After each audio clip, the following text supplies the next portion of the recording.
Assalamualaikum Bapak. Waalaikumsalam Ibu. Gimana nih kabarnya? Alhamdulillah Bu. Nah, sebelum melakukan coaching, sebagai awal saya akan melakukan beberapa pertanyaan nih sama Bapak. Pertama-tama saya akan mendiskusikan tentang rubrik penilaian. Pada coaching kita hari ini, khususnya coach dan coachee yang akan saya amati sesuai dengan rubrik penilaian. Apakah sudah sesuai dengan alur kita apa belum? Kemudian, bagaimana Bapak memberikan pertanyaan yang berbobot kepada coachee? Dan juga bagaimana coach tersebut merespon atau menanggapi pertanyaan dari coach ya, yaitu Bapak. Jangan lupa nih disesuaikan juga dengan prinsip coaching diantaranya kemitraan, terus proses yang kreatif dan memaksimalkan potensi. Nah, pertanyaan pertama nih yang akan saya tanyakan, kompetensi apa sih yang akan Bapak kembangkan pada coaching kali ini? Yang ingin saya kembangkan, yang ingin dikembangkan yang pertama yaitu present, present, terus mendengarkan aktif dan memberikan pertanyaan yang tentunya berbobot. Kalau gitu pertanyaan yang kedua nih, kompetensi mana yang akan Bapak kembangkan secara spesifik? Yang secara spesifik mungkin kompetensi mendengarkan aktif dan memberikan pertanyaan yang berbobot, itu yang lebih spesifikasinya gitu. Oke, sekarang kemudian yang terakhir nih, indikator yang bagaimana nih yang ingin Bapak kembangkan dalam proses coaching ini?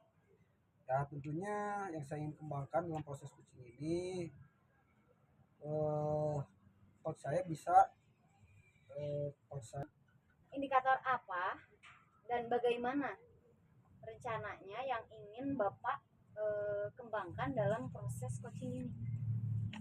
yang tentunya dalam proses coaching ini yang saya inginkan coach saya ini menemukan solusi dari permasalahannya atau menemukan langkah-langkah dalam mengatasi permasalahan ini.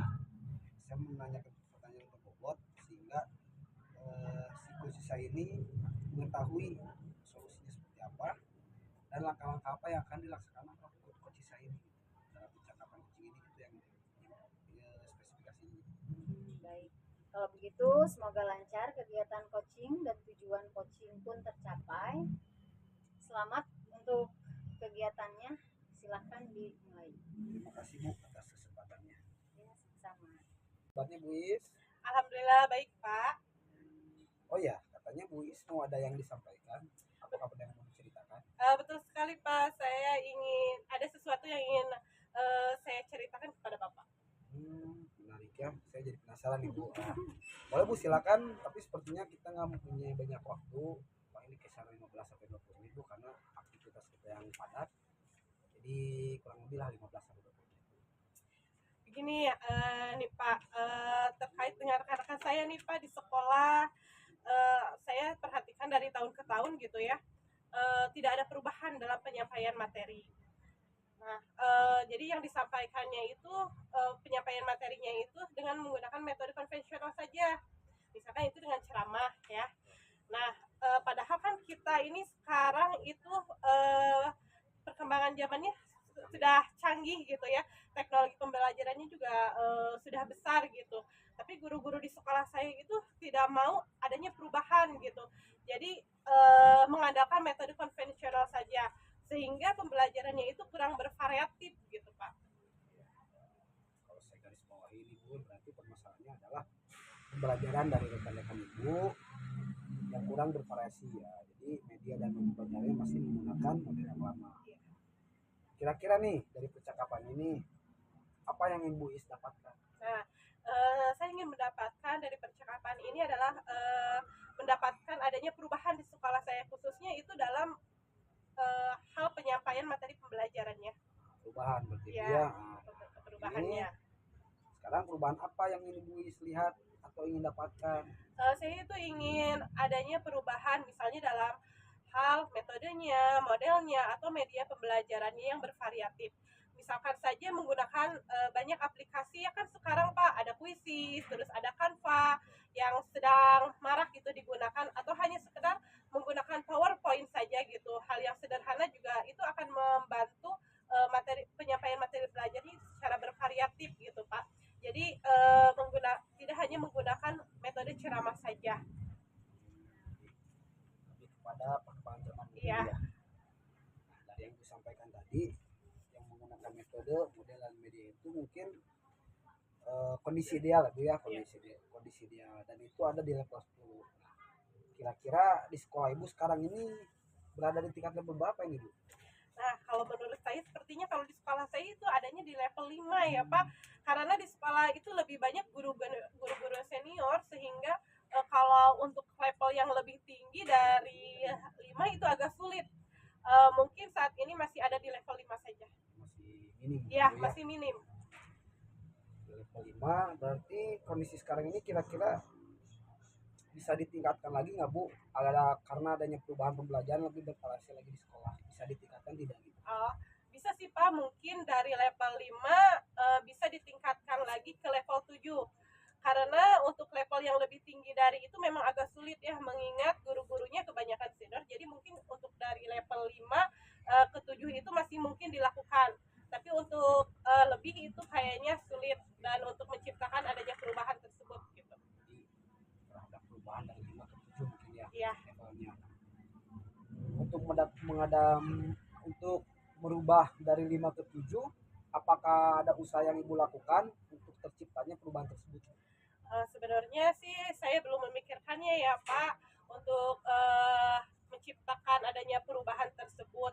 Nah mungkin ada rencana atau tindakan saya yang akan melakukan monitoring ya, atau seperti pendampingan individu gitu. Jadi bicaranya face to face gitu Pak.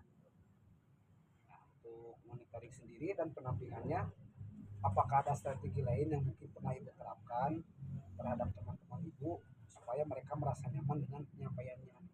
Mungkin kalau bukan dengan mentoring, saya akan coba nanti konsultasi dengan pimpinan, dengan bagian kurikulum. Nanti saya juga akan membuat semacam kegiatan pelatihan atau workshop. Nah, tujuannya itu agar kompetensi gurunya itu dalam penyampaian materi pembelajaran itu menggunakan media-media yang bervariatif gitu Pak. Jadi mentoring dan pendampingan atau workshop gitu ya. Ya. Untuk mentoring, pendampingan dan workshop, nih kira-kira menurut Bu Inggris saat ini lebih cepat yang terrealisasi yang mana? Apakah mentoring, pendampingan atau workshop?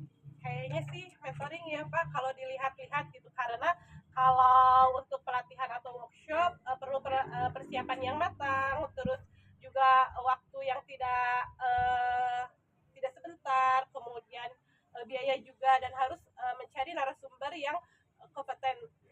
Jadi untuk saat ini mungkin saya akan lebih memilih untuk melakukan mentoring terhadap guru tersebut. Di kegiatan mentoring ya, Iya. kegiatan mentoring ini kan yang saya amati itu mungkin memerlukan support atau memerlukan bantuan karena tidak bisa mungkin sendiri Bu ya. Nah kira-kira menurut Bu Is nih siapa nih yang bisa membantu Ibu dalam kegiatan tersebut? Nah, yang akan membantu saya mungkin saya akan meminta bantuan teman guru yang memang ahli dalam bidang IT ya Pak, atau menggunakan pembelajaran yang bervariatif gitu. Jadi tetap Ibu akan melakukan tetap ya melakukan mentoring dengan cara berkolaborasi dengan rekan. Nah, kapan Ibu kira-kira akan merealisasikan mentoring tersebut? Secepatnya ya Pak, soalnya kalau mungkin minggu depan saya akan melakukan dengan kolaborasi dengan rekan saya di sekolah. Saya akan mencoba untuk melakukan kegiatan tersebut. Bagus sekali Bu, rencana Ibu sangat luar biasa. Nah, terus dari percakapan kita hari ini, apa yang Ibu dapatkan? Nah, dari percakapan kita hari ini, saya mendapatkan gambaran ya Pak, yang bagaimana cara untuk terjadinya perubahan di sekolah saya. Dengan cara adanya kegiatan mentoring tersebut, dapat membantu guru di sekolah memiliki keahlian dalam IT. Alhamdulillah sudah ada gambarannya gitu dari percakapan ini. Jadi bagaimana menciptakan adanya perubahan pembelajaran yang lebih variatif. Nah, masalah menarik bagi saya tunggu nih untuk cerita Ibu Is ke depannya setelah melakukan mentoring gitu seperti apa, nanti saya tunggu lagi nih ceritanya ya. Mungkin untuk percakapan coach hari ini diucapkan sampai di sini dulu Bu, karena mungkin kesibukan kita yang sangat padat. Nah, semoga rencana-rencana untuk mentoring berkolaborasi dengan temannya Ibu Is bisa berjalan dengan lancar dan sesuai dengan harapan Ibu. Terima kasih banyak Pak sudah meluangkan waktunya, sudah mendengarkan cerita saya, dan mudah-mudahan apa yang nanti saya lakukan ini bisa bermanfaat dan bisa terjadi perubahan di sekolah saya. Oke, sama-sama Bu, mungkin lain kali kalau kita bercerita lagi langsung Ibu tinggal hubungi saya, kita bercerita lagi. Semoga kedepannya kita mempunyai waktu yang sangat luang Bu, supaya berceritanya dalam bermanfaat lagi. Terima kasih Pak, Assalamualaikum. Sama-sama Bu, waalaikumsalam warahmatullahi wabarakatuh. Nih dengan Bu Iis, sebelum penutupan saya akan menanyakan beberapa pertanyaan pasca observasi tadi. Nah, yang pertama, apa saja yang sudah Bapak lakukan pada saat melakukan coaching terkait indikator ketercapaian yang diinginkan oleh dari coaching ini? Terima kasih sudah bersama kita dalam proses coaching kali ini. Tadi saya sudah melakukan proses coaching dengan alur tirta. Menanya yang pertama itu yaitu menanyakan tujuan, identifikasi, rencana aksi, dan tanggung jawab, sehingga alur tersebut bisa menggali coaching untuk menceritakan permasalahan dan menemukan solusinya. Oke Pak, menurut saya nih sebagai observer, tadi proses coaching Bapak Saiful sama Bu Iis itu sudah baik, dan juga proses alurnya juga sudah sesuai dengan alur tirta, dan Bapak juga sudah berusaha menggali dengan memberikan pertanyaan-pertanyaan kepada coaching, yaitu Bu Iis. Nah, sehingga coaching Bu Iis bisa menemukan solusi dari permasalahannya. Nah, pertanyaan terakhir nih, sebelum kita tutup, kompetensi apa yang ingin dikembangkan berdasarkan hasil dari melakukan coaching yang barusan dilakukan? Kompetisi yang ingin saya lakukan yaitu dengan cara lebih memahami lagi proses kita antara coach dengan coachee, sehingga saya nanti dapat melakukan coaching dengan lebih baik lagi. Jadi memahami proses coaching antara coach dan coachee supaya proses coaching untuk kedepannya lebih baik lagi. Nah itu ya Pak ya, semoga kedepannya kita bisa melakukan coaching dengan lebih baik lagi ya. Demikian observasi kita hari ini, semoga bermanfaat bagi kita. Saya tutup, wassalamualaikum warahmatullahi wabarakatuh. Waalaikumsalam warahmatullahi wabarakatuh. Terima kasih.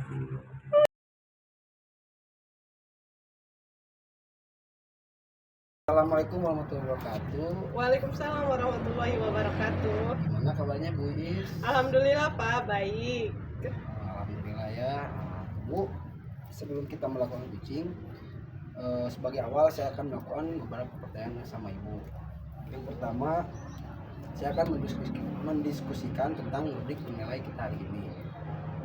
Pada coaching kita hari ini khususnya coach dan coachee yang akan saya amati sesuai dengan rubrik penilaian, apa sudah sesuai dengan aturan kita atau belum. Kemudian bagaimana Ibu memberikan pertanyaan berbobot kepada coachee, dan juga bagaimana coachee tersebut merespon atau menanggapi pertanyaan dari coach khususnya Ibu sendiri mungkin.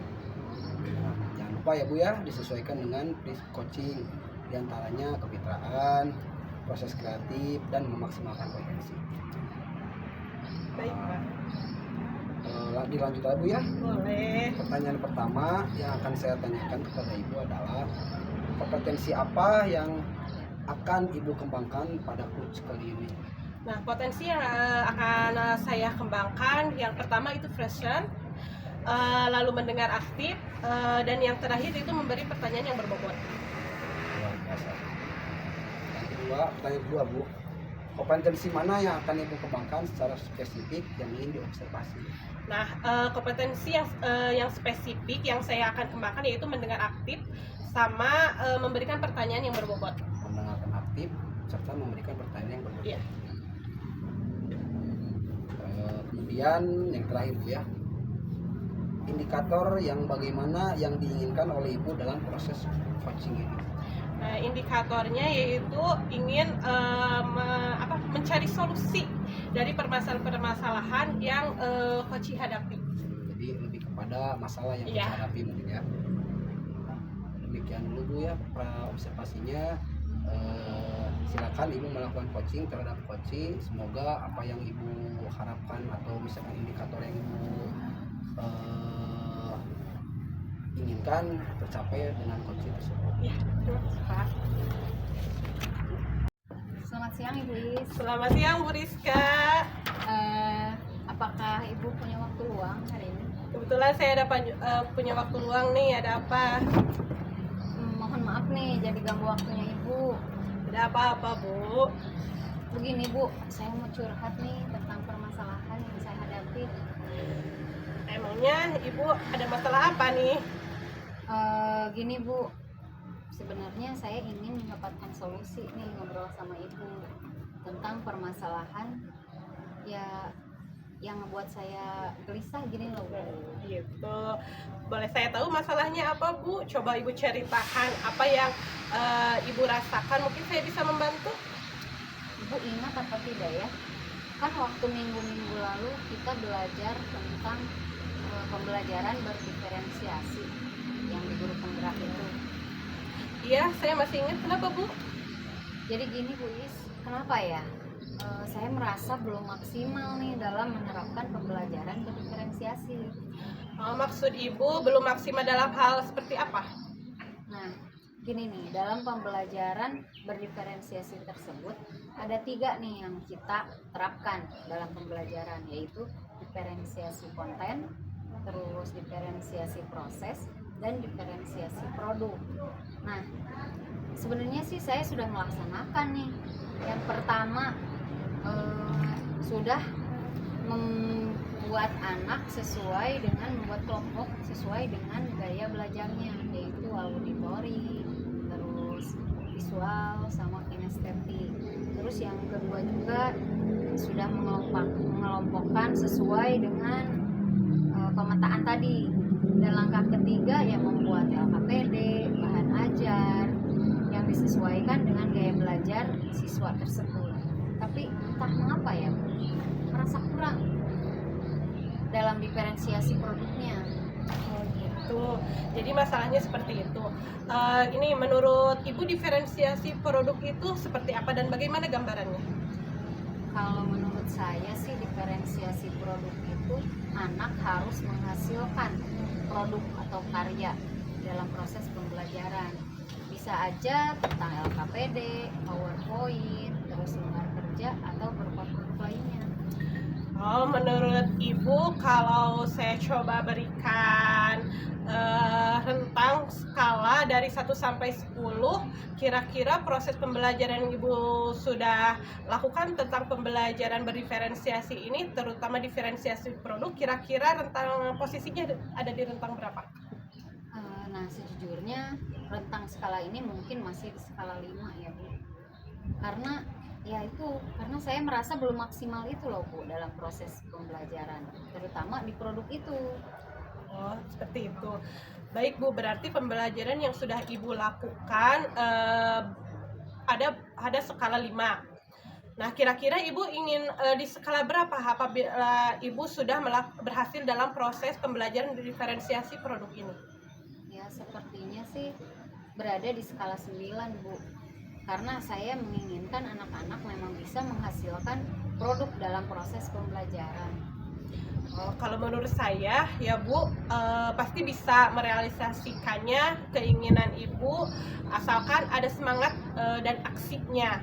Nah, dari apa yang sudah Ibu sampaikan tadi, apa rencana yang Ibu akan terapkan untuk memaksimalkan pembelajaran berdiferensiasi produk ini? Sepertinya saya akan memulai dengan memetakan kebutuhan belajar anak dulu Bu.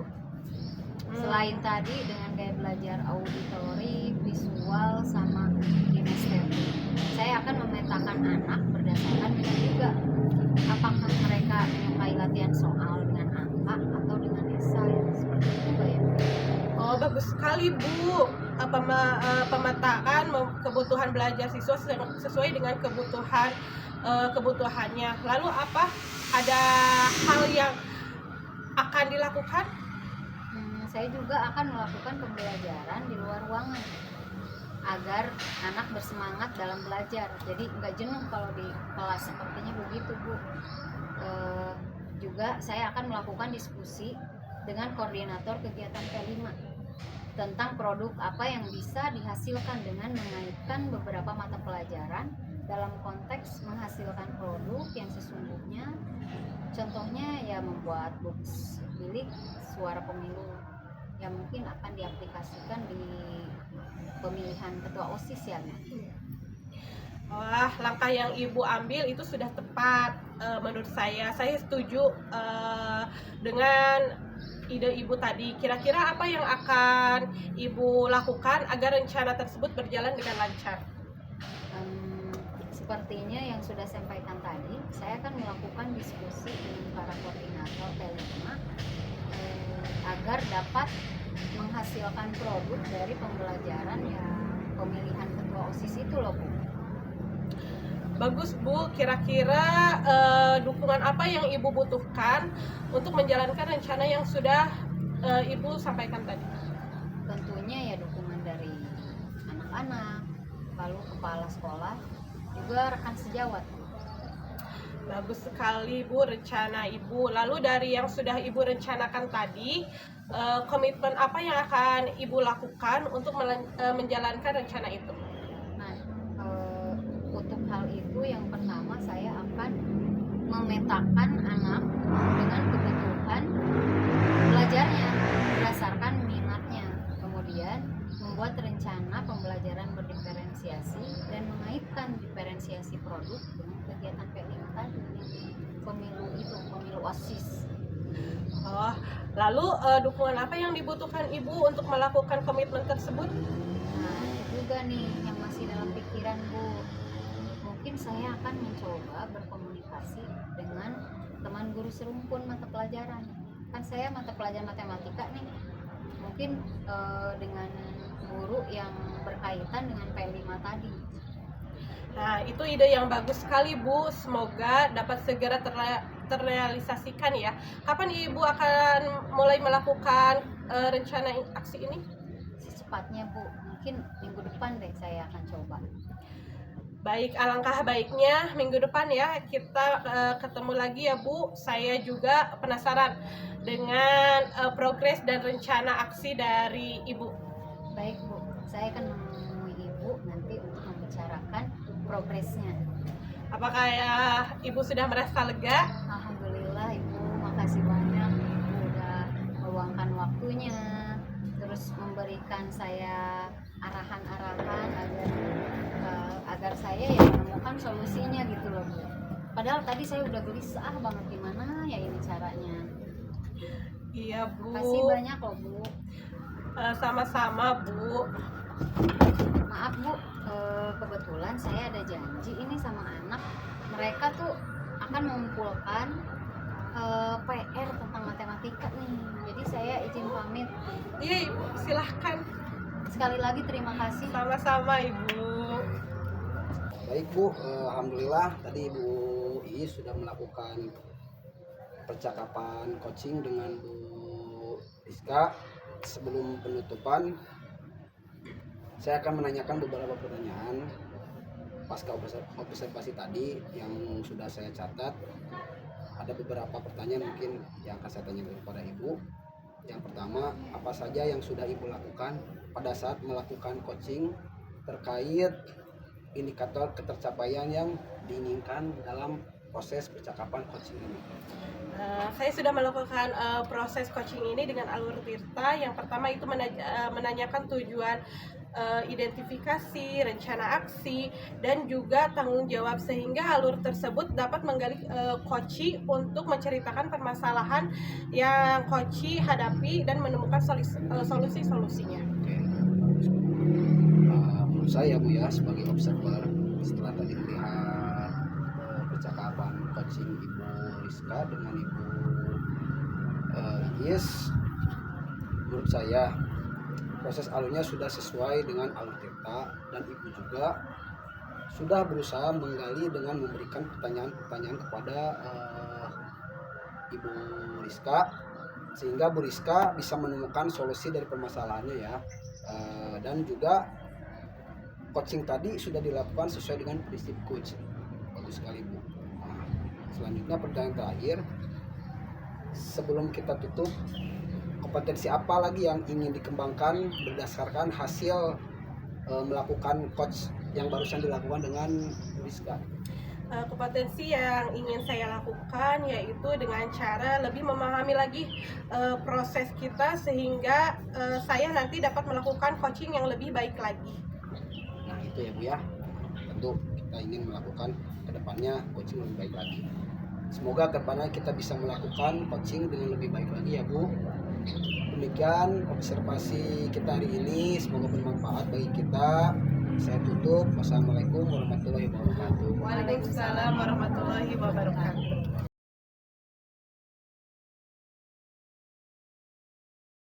Bu Rizka, Waalaikumsalam Bu Iis. gimana nih kabarnya? Alhamdulillah baik. Nah, Ibu sebelum kita melakukan coaching sebagai langkah awal, kita akan melakukan beberapa pertanyaan sebelum coaching ya Bu. Ya. Yang pertama, saya akan mendiskusikan tentang rubrik penilaian. Kita hari ini, pada coaching ini, hari ini khususnya coach dan coachee yang akan saya amati sesuai dengan rubrik penilaian. Apakah sudah sesuai dengan alur Tirta, apa belum? Nah, kemudian bagaimana Ibu memberikan pertanyaan yang berbobot kepada coachee dan juga bagaimana coachee tersebut merespon atau menanggapi pertanyaan dari coachnya. Jangan lupa ya Bu, sesuai dengan prinsip coaching diantaranya yaitu kemitraan, lalu proses kreatif, sama memaksimalkan potensi. Nah, pertanyaan yang pertama yang akan saya tanyakan kepada Ibu, kompetensi apa yang akan Ibu kembangkan pada coaching kali ini? Jadi saya ingin mengembangkan yaitu kompetensi mendengarkan aktif dan memberikan pertanyaan yang berbobot. Nah, pertanyaan kedua, kompetensi manakah yang akan Ibu kembangkan secara spesifik nih Bu, yang ingin diobservasi? Nah, yang saya ingin dikembangkan itu ada dua juga, yaitu mendengarkan aktif sama memberikan pertanyaan yang berbobot. Soalnya kalau yang ketiga, yang kesadaran penuh, sepertinya ya belum terkuasai. Seperti itu ya. Kemudian Ibu, pertanyaan yang terakhir yang ingin saya tanyakan, bagaimana yang Ibu inginkan oleh Ibu itu dalam proses coaching ini apa? Jadi saya ingin coaching ini bisa menemukan solusi yang sedang dipermasalahkan oleh coaching tersebut, Bu. Oh, seperti itu ya Bu. Nah, demikian dulu ya Bu praobservasinya kali ini. Silakan Ibu melakukan coachingnya terhadap coaching Ibu. Baik Ibu, terima kasih Bu. Sama-sama Bu. Siang Pak, Siang Bu. gimana kabarnya? Alhamdulillah Bu. Bagaimana Pak? Apa yang mau Bapak bicarakan? Jadi ini Bu, akhir-akhir ini khususnya di sekolah saya terdapat banyak siswa yang menurut saya etikanya atau sopan santunnya kurang baik, lebih kepada krisis moral lah menurut saya seperti itu. Jadi itu yang saya ingin bicarakan dengan Ibu. Oh iya iya betul. Kalau begitu, ukuran keberhasilan Bapak dalam coaching ini bagaimana? Ya mungkin yang pertama, perubahan perilaku siswa ya Bu ya, dalam interaksi sehari-hari dengan guru merupakan indikator yang pertama. Jika siswa menunjukkan peningkatan dalam hal minimal mengucapkan salam dengan guru, berbicara dan sopan santun, terus hormat, ya itu mungkin bagi saya dianggap sebagai tanda keberhasilan. Balik dari guru dan staf juga penting untuk mengukur keberhasilan khususnya dalam sopan santun siswa. Kalau gitu, sekarang perasaan apa yang Bapak rasakan nih berada di suatu situasi yang seperti ini? Ya menurut saya sih sedih ya, sangat miris gitu kan. Saya sebagai seorang pendidik dan siswa yang kurang sopan santun dalam guru itu prihatin gitu, karena sopan santun adalah salah satu aspek penting dari pengembangan karakter dan sosial seseorang. Ini kan ruang lingkupnya pendidikan Bu ya. Apabila mungkin siswa sopan santunnya kurang, otomatis mungkin akan berpengaruh terhadap kepribadian mereka gitu. Namun dibalik semua itu ya juga ada rasa tanggung jawab saya sebagai seorang pendidik untuk membantu siswa memahami pentingnya sopan santun mereka, khususnya kepada guru dan umumnya mungkin di lingkungan Kalau dinilai dari skala 1 sampai 10, seperti apa anak-anak itu? Ya kalau idealnya sih pengennya saya dari skala 1 sampai 10 dia di tingkat 9 sampai 10 Bu ya. Tapi kalau melihat situasi sekarang mungkin anak-anak saya itu di tingkat 6, 5 bahkan 5 sampai 6 lah. Karena zaman sekarang itu emang anak-anak yang saya lihat kurang sekali minim sopan santunnya khususnya terhadap guru gitu. Di sekolah yang mana sekolah itu adalah wawasan dan kemana lah yang mana mereka tuh mencari ilmu gitu kan, yang notabene seorang terdidik gitu kan. Jadi kalau untuk merubah nih dari skala 5 sampai ke 9 bahkan 10, menurut Bapak bagaimana tuh usaha Bapak? Jadi mungkin ada beberapa langkah yang bisa diambil untuk meningkatkan sikap sopan santun murid terhadap guru khususnya. Yang pertama mungkin untuk menetapkan standar yang jelas mengenai perilaku yang diharapkan dari murid. Hal ini bisa dilakukan melalui penyusunan kode etik atau peraturan di sekolah. Selain itu, guru juga perlu menjadi teladan yang baik. Jadi guru itu mesti menjadi contoh dulu gitu. Menjadi contoh yang yang mana anak itu cenderung akan mengikuti tren orang dewasa gitu. Maksudnya di sekolah itu adalah guru. Mungkin murid akan lebih mudah mengikuti jejak guru tersebut. Jadi menjadi contoh.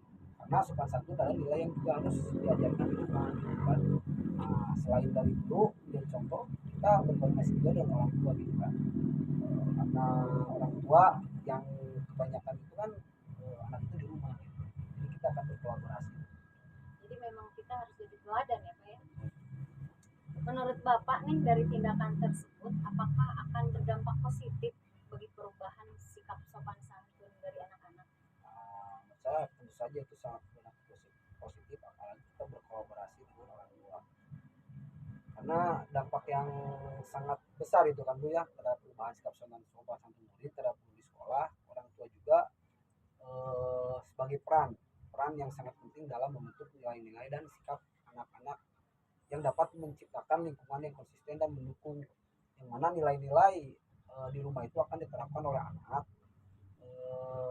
dengan bimbingan dan dorongan dari orang tua. Jadi dalam simpelnya seperti ini, kita berkolaborasi dengan orang tua, berkomunikasi juga dengan orang tua bahwa menanamkan sifat sopan santun terhadap siswa itu akan berdampak positif khususnya di sekolah, umumnya di lingkungan mereka, di lingkungan di mana mereka tinggal. Keren sekali nih Mas Saiful. Terus menurut Bapak apakah ada hambatan nih dari tindakan tersebut? Yang tentunya ada sih Bu, apalagi kita akan merubah suatu perilaku atau sikap yang mana dari hal negatif ke positif itu sangat banyak hambatan menurut saya. Yang paling utama adalah pada diri murid tersebut. Jadi kalau misalkan hambatan yang jelas itu dari intrinsik, apabila yang kebanyakan saya lihat anak orang siswa itu apabila saat ditegur akan melakukan hal tersebut, apalagi misalkan dalam kode etik atau misalkan dalam sopan santun dicantumkan terhadap tata tertib, anak itu akan menjadi saya sopan nih karena takut tidak mendapatkan nilai, takut ditegur dengan guru. Jadi hambatan yang paling penting itu menurut saya dari intrinsik mereka gitu kan. Jadi tidak ada kesadaran sosialnya gitu. Jadi melakukan sesuatu sopan santun karena mereka takut, itu adalah hambatan. Yang saya inginkan mereka itu sadar bahwa sopan santun itu adalah norma yang paling penting gitu kan. Bahkan daripada ilmu, sopan santun itu lebih tinggi menurut saya gitu kan. Jadi saya ingin menerapkan kepada siswa saya itu berperilaku sopan santun terhadap siapapun. Insya Allah ilmu apapun akan didapat. Tapi kadang di sekolah tuh kebanyakan anak takutnya di punishment ya. Gitu. Nah, kemudian rencana apa nih ke depannya?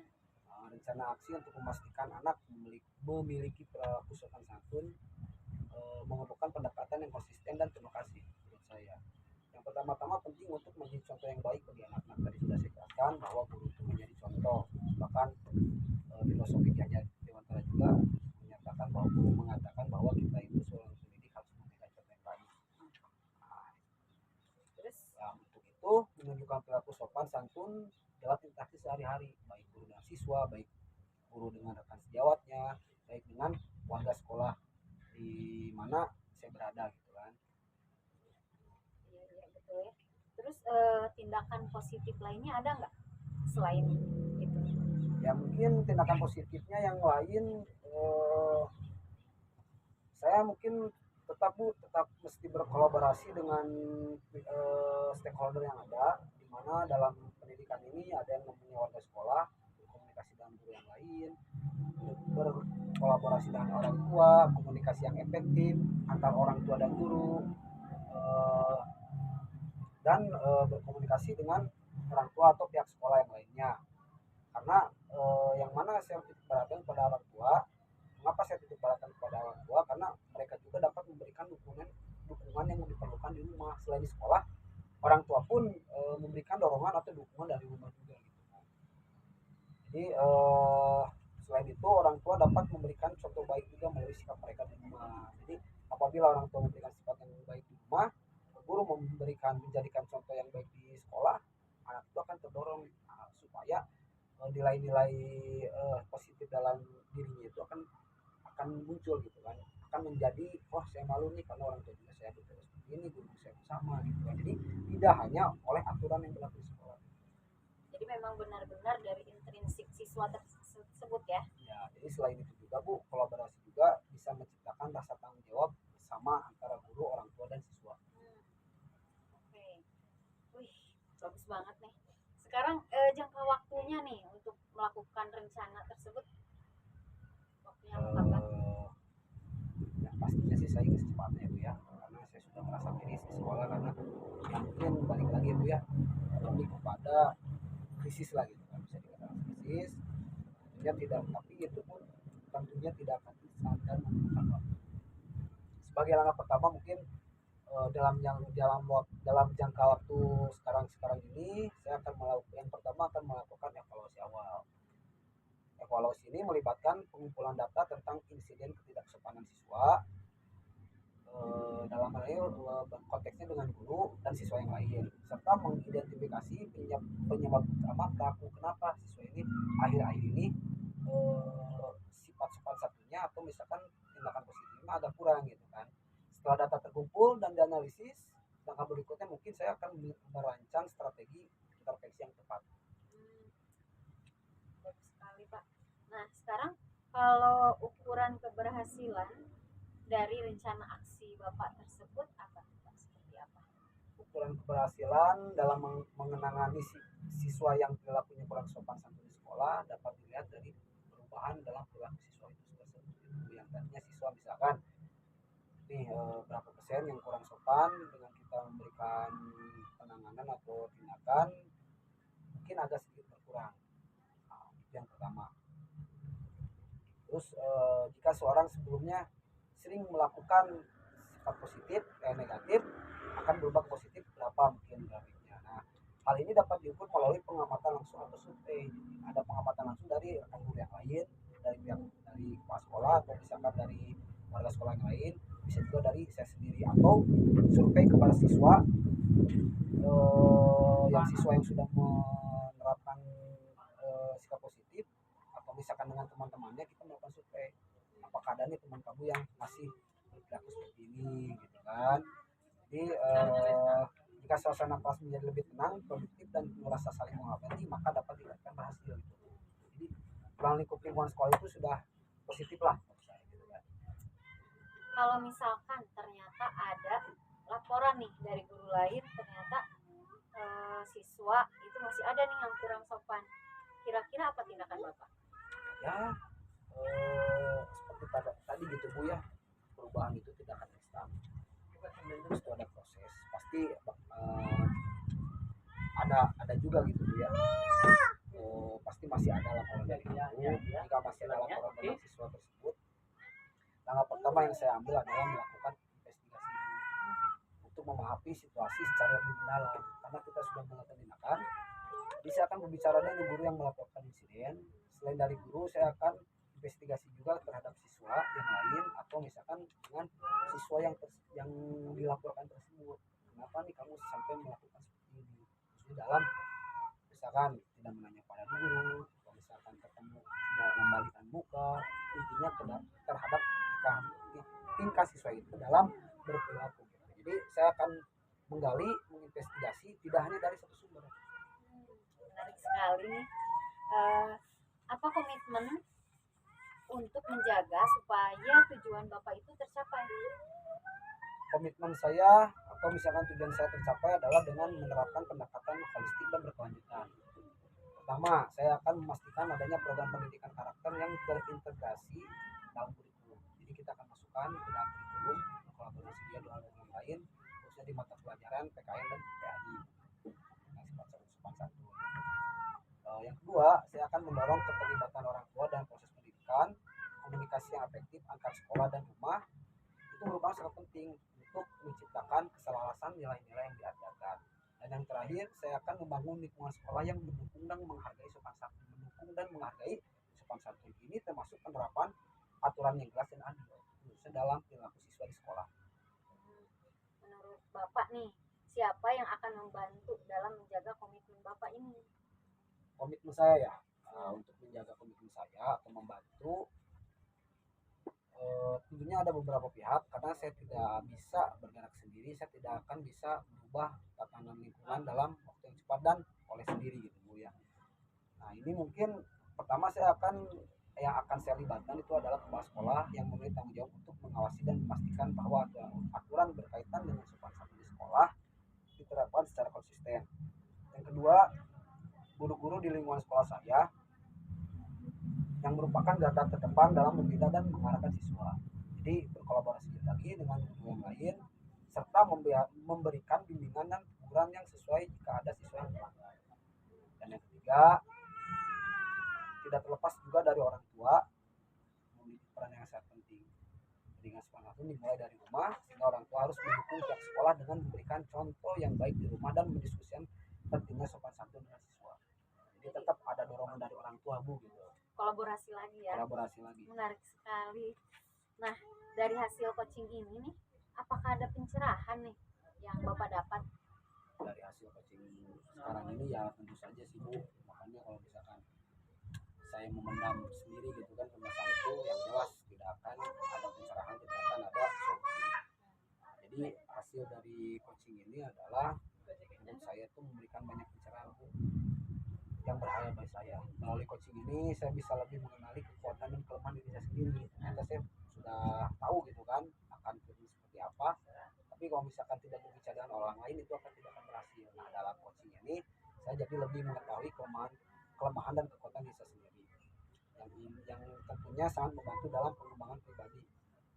Yang coaching ini juga membantu saya untuk tetap fokus pada tujuan jangka panjang dalam merubah perilaku, sifat dan etika anak di sekolah dalam kehidupan yang penuh dengan permasalahan ini.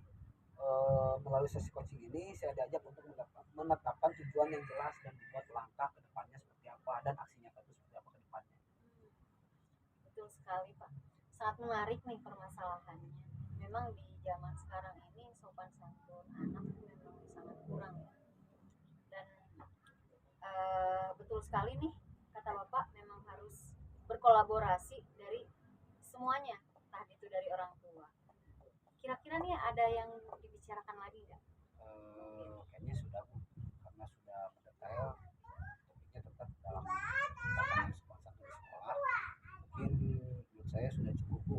Saya lebih tercerahkan setelah bercerita dengan Ibu. Alhamdulillah saya jadi plong, jadi tidak ada lagi genok gitu kan, rasanya aduh anak-anak kenapa nih memiliki perilaku yang seperti ini gitu kan, rasanya genok di saya. Setelah saya bercerita dalam proses pembicaraan coach ini, saya jadi tercerahkan. Terima kasih banyak. Sama-sama Bapak. Senang loh bisa membantu Bapak, bisa ngobrol bareng ini. Sama-sama Bu. Mungkin nantilah kedepannya setelah saya melakukan aksi atau aksi nyata dan ada pun misalkan kendala-kendala yang lain, mungkin akan saya cerita lagi Pak. Boleh Pak, ditunggu sekali karena saya penasaran nih setelah rencana aksi Bapak nanti apa nih hasilnya. Siap Bu, nanti akan saya cerita lagi. Terima kasih Bu. Sama-sama. Ibu tadi kan sudah melakukan coaching ya Bu. Nah sebelum penutupan saya ingin menanyakan beberapa pertanyaan pasca observasi. Nah yang pertama, apa saja sih yang sudah Ibu lakukan pada saat melakukan coaching terkait indikator ketercapaian yang diinginkan di coaching ini? Saya sudah melakukan proses coaching dengan alur Tirta, yaitu dengan menanyakan tujuan, lalu mengidentifikasi masalah, terus rencana aksi dan tanggung jawab. Sehingga alur tersebut bisa menggali koci untuk menemukan permasalahan yang dihadapinya. Oke Bu, menurut saya tadi ya sebagai observer, tadi proses coaching Ibu itu sudah berjalan dengan baik dan juga proses alurnya juga sudah sesuai dengan alur Tirta. Dan Ibu juga sudah berusaha menggali dengan memberikan pertanyaan-pertanyaan kepada koci sehingga koci bisa menemukan solusinya dari permasalahannya ya. Dan juga coaching di sini sudah dilakukan sesuai dengan prinsip coach. Pertanyaan terakhir nih ya Bu, sebelum kita tutup, kompetensi apa lagi sih yang ingin Ibu kembangkan berdasarkan hasil melakukan coaching ini yang barusan Ibu lakukan? Jadi kompetensi yang ingin saya kembangkan dan ingin saya lakukan yaitu dengan cara lebih memahami lagi proses dari kita sehingga saya nanti dapat melakukan coaching lagi tuh yang lebih baik. Nah, itu ya Bu, semoga kedepannya kita melakukan coaching dengan lebih baik lagi ya. Demikian Bu, observasi kita hari ini semoga bermanfaat bagi kita. Saya tutup ya Bu, Assalamualaikum. Waalaikumsalam. Terima Terima kasih Bu. Sama-sama Bu.